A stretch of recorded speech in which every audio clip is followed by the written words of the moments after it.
నేను ముందే చెప్తాను, దేవుడు నమ్మనోళ్ళు లుచ్చాలఫంగ్ లోఫర్లు 420లు బేవర్స్లు ఎవరు ఆ వసుధార కిందకి వెళ్ళకూడదు. వెళ్తే ఏమవుద్ది? వసుధార వాళ్ళ మీద పడదు, వెనక్కి వెళ్ళిపోద్ది.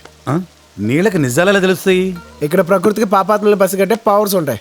ఓ అయితే ఈ భూమి మీద నా అంత వర్స్ట్ ఫెయిల్ లేడని నా ఫీలింగ్. నా ఫీలింగ్ అదే, అందుకే వెళ్ళొద్దంటుంది. నేను వెళ్తాను, అది నా మీద ఎలా పడదో చూస్తాను.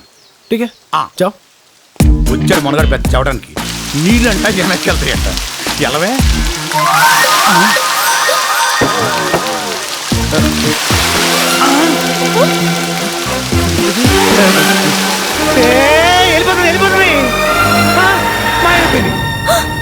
बेशरम और बदतमीज, तुम्हें इतनी सी भी शर्म नहीं आई कि तुम ऐसे पवित्र स्थान पर आए हो?